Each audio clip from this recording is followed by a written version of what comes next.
good evening, good morning, Fabulites. I have a question for you. What opens with memories of love making with Nick and what closes with a blank pad? To message Luke. If you guessed The Handmaid's Tale episode 6, A Woman's Place, then you're correct. If you want to stick around for my review, my recap, my thoughts, my opinions, please do. I'm Angela. The channel is Be Fabulous You. And let's see how we got from opening to closing. In this situation, in this episode, the tension is just palpable. Like, you can feel the tension. And the power dynamics are really, I think there's like a really good job of kind of demonstrating these power dynamics. Okay, so we have Joan in the opening reflecting on the sex that she initiated with Nick. We see a handmaid crew cleaning the wall. You know, the place where they usually have a dead folk or tin hanging from it. That wall, that's the wall I'm talking about. And the aunt we most often see is enthusiastically supervising the bloodstain removal. Spick and span, girls. He loves us for our labors. And we find out through the red grapevine that foreign diplomats are coming to visit. And that blood imagery as they're cleaning the wall and everything is like, wow. Okay, so then we see Joan in her tub and Miss Rita comes in, the Martha Rita comes in. As soon as you're dressed, Mrs. Waterford wants to see you in her room. And then we see Joan looking at her ritual rape crime scene, and the missus comes in. The commander has worked hard on this, she says. I know you will speak wisely when our guests from Mexico come. You can go. And so then we see the missus descending the stairs, and as she's descending the stairs, she has a flashback of the Waterfords getting in a quickie, some quick sex, before she has a conference call. They are breathlessly reciting scripture to each other. I don't know if this is before or after their marriage. I guess this is after their marriage. And Joan assumes that a man is the ambassador. We're back in modern days. Joan gets introduced to some people and she addresses the man, and it turns out that the woman is the ambassador. So they ask her if she chose to be a handmaid. The ambassador asks her if she's happy, and Joan lies and says, yes, I chose to be a handmaid. And I'm thinking, hell the fuck no. And then she says, I have found happiness. I mean, it's like 4 or 5 commanders in the room watching while she's having this conversation. So how honest can she be? Because I'd be like, help me now, please, somebody. Okay, so then we're at a reception. It's a reception. So there's a commander and 3 or 4 wives. So maybe the first scene with Joan, but there was somebody listening. It wasn't just Joan herself talking to the ambassador. But now we're at a reception. There's a commander, there are 3 or 4 wives, there's an ambassador, and she has 3 or 4 men with her. And she's, you know, they're chit-chatting, and then she says, I think she says, how does the quiet how does the quiet half of the room feel? Like, well, what do the women think, y'all? When they're quiet, what do y'all think? And then we have, dang, it's a lot of activity. I'm at the Arab American National Museum, the Arab American Museum in Dearborn, Michigan. I'm working Senatopia, or I'm a volunteer supervisor. That means I'm like a super volunteer or something. Never mistake, and then the ambassador says, never mistake meekness for weakness, and that turns out that's a quote from Mrs. Waterford's book, but I'm not sure that her husband recognized that. And the ambassador mentions that Mrs. Waterford was arrested for inciting riot, and she said, did you ever imagine a society like this, a society where women can't read your book or anything else? And you know, I thought that was kind of interesting. You know, Mrs. Waterford, she real slick at the mouth. She have an answer for everything. She's clearly a PR type person, because she didn't, you know, they just handled the stuff good. But I thought that was a great question, and I don't know if she ever did imagine a world where women wouldn't be able to read her her stuff. But we find out from her husband that Gilead is in trouble. The man is mad because of how things went. You know, he feels that she shouldn't have had the women there. He's criticizing her for something, I don't remember. But then we got a flashback. We're at the Waterford's home. He comes home, he's upset, he's stressed. She soothes him, she does some emotional management. Let's go to the movies. I'm not asking you, I'm telling you. They're both talking about both their work eventually. She's excited about her second book. If it's okay with him, it's almost like, I guess she's not sure if it's okay for her to write a second book, or, you know, I guess she's trying to be meek and play the woman's role. And he appears to support her. Mr. gets a text while they're in the movies. He finds out that in 3 weeks, there are going to be 3 attacks on Congress, the White House, and the courts. And then Mrs. says, we're saving them. We are doing good work. So I thought it was interesting that she used we, because as the show evolves, we see that she ain't part of we. The we is just the men folks. She ain't part of that. Then we see Nick knocking at Joan's door. He's summoning Joan for the commander. In the commander's office, we see that Joan is not being attentive enough while Mr. vents about this visit. They don't know what they talking about. They ain't even got no food in Mexico. How they coming here criticizing us for raping women? Who they think they are? You know, whatever. And he's asked her, are you bored? You know, being here is a privilege. It's time for you to go. And then Joan is almost gone. She's walking out, and then she pauses. Then she turns. Then she begs and she pleads, I'm sorry. Can I stay here with you, please? And then the mister is like, you want to stay? You know, come over here. Kiss me. Not like that, like you mean it. And I don't know if he touched her first, because I couldn't really see real well. But then she kisses him again, and then he's like, sweet girl, you're dismissed.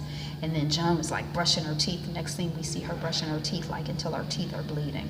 So I don't know if she's trying to brush the begging and pleading out of her mouth. She's trying to brush his kiss off of her mouth. I don't know what she's doing. Okay, so then we see the handmaids in a nice hall, and they're like, oh, looking around. This is so beautiful. They're there for a party. The aunt is preparing them for good behavior, and she later advocates for them. She really seems to be a true believer in this foolishness and this nonsense. Then the missus comes in, Mrs. Waterford, line them up. She looks at them pretty.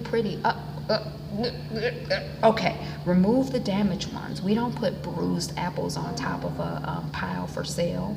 And Joan and the aunt and the main aunt soothes Janine, because she's really disappointed and upset that she's excluded from going to the party, because she didn't do anything wrong by having her eye poked out. Why can't she go to the party like everybody else? She upset, she distressed, but they soothe her, they get her calmed down. The auntie promises her a tray of desserts, just be quiet. So then we see the handmaid seated in the hall, and the imagery is very beautiful. The choreography is beautiful. It was a little confusing because they plucked about 4 people out of the line, but it still seemed like it was the perfect amount of seats there for all of the handmaids, and they seemed to know where to go and how to come in and how to, the choreography was beautiful if they hadn't practiced it. I mean, that was just, I thought it was beautiful. Okay, so then we have a flashback, and we see the missus. She's reviewing some note cards. She's doing some mental and emotional prep, but she doesn't enter this hall, and she doesn't speak because her husband comes out, and he says he tried, but they won't allow her to speak. Mr. says he's going to keep fighting for her. The missus says, well, you tried, honey. It's for the best. I'm going to go home to a woman's place where I belong, is what she's really saying. And then another man comes out, and he's like, you know, how did she take it? You know, we let them forget their place. You know, we let them get distracted from their real purpose with things like thinking and speaking and, you know, having dreams and desires and all that foolishness, but that won't happen again. Then we see Mrs. again. She's in mental and emotional preparation. This time, it's present time. She enters the hall. She joins Mr. at the table, and then she stands and she speaks. Blah, blah, blah, blah, blah. A healthy, moral way of life. Blah, blah, blah, blah, blah. Thanks to God and the devotion of a group of girls. She talking about the handmaids. They ain't girls, and most of them are women. Now, I present the children of Gilead, all brought forth in this district by our handmaids. And the handmaids are looking sad and grim as the children come in. The children are all cute and fluffy and playful, and almost everybody except for the handmaids is like, I don't know if Joan is looking for her baby girl in the mix to see if her baby is there. You know, a lot of the handmaids look distressed to me. Were they in a distressing situation? But everybody else is taken in by the charm and cuteness of the kids, and they are cute. Kids are always cute. And Joan is being asked, while we are all absorbed in watching the kitties by a handmaid, what did you hear? And Joan is like, who cares how many oranges they trade? And the handmaid is like, red tags. That's all Gilead has that anyone would want. Us. We're the apples, dummy. They want to trade us handmaids.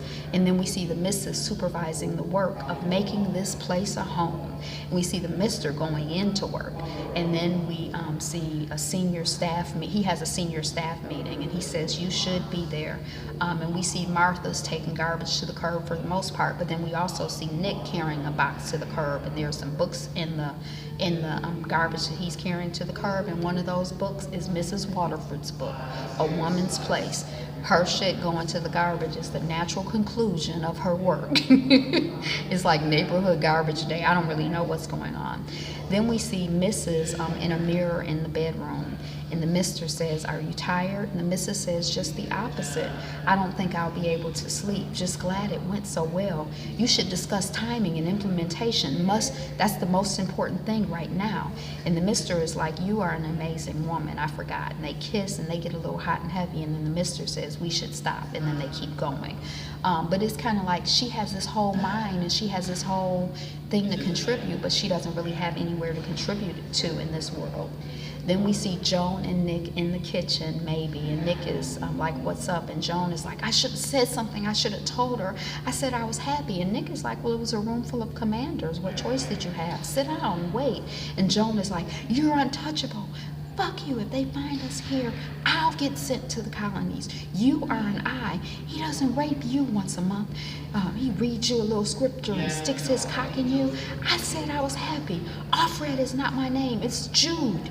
Jane? I don't know what she said. I thought the woman's name was Joan. I've been calling her Joan. I'm going to keep calling her Joan. I do need to do some research, though, because maybe it's Jude or Jane. And Nick is like, nice to meet you. I think he said June, but I'm going to go on with Joan. So then we see Rita escorting the Mexican ambassador plus one man, and she says she'll let the commander know that you're here, and the ambassador says, oh, no rush, we're early. And then Joan enters, and the ambassador, good morning, are you going on one of your walks? Joan is like, yes. The ambassador is like, I got a gift for you. It's some Mexican chocolate. Thank you so much for your candor. Thank you for helping me understand your world. And Joan is like, you don't understand. You don't understand. I lied. It's a brutal place. We are prisoners. If we run, they try to kill us, or worse, they try to beat us. They use cattle prods. If we're caught reading, they take a finger. The second time, they take a hand. They gouge out our eyes. They rape me monthly when I might be fertile. I didn't choose this. They caught me trying to escape. They took my daughter. Don't be sorry, please. Don't be sorry. Just please do something. And then the ambassador is like, I can't help you, sister. And Joan is like, what are you going to trade us for, huh? Chocolate? We're human beings. How can you do that? And the ambassador is like, look, I'm from Zapaka, or wherever she's from. There have been no live births in Zapaka in 6 years. Our country is dying. And Joan is like, my country is already dead. And then Mr. enters, and he's like, is it all good? And the ambassador is like, oh, it's great. I'm just giving our farewell gifts. I got one for your wife.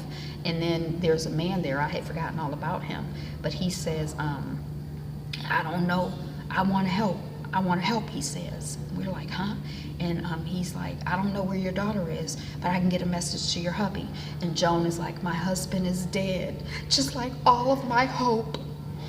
And she doesn't say just like all of my hope, but it was like she got up the nerve to say something, and then boom. Or not even really the nerve, she had the opportunity to say something, and it wasn't for naught.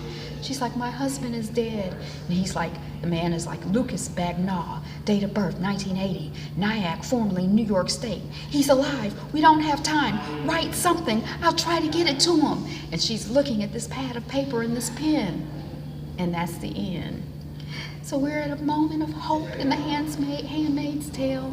Thank you so much for joining me, Fabulites. Share my reviews with your friends. Like, comment, subscribe. Have a fabulous day. And be you, be fabulous, you. Peace.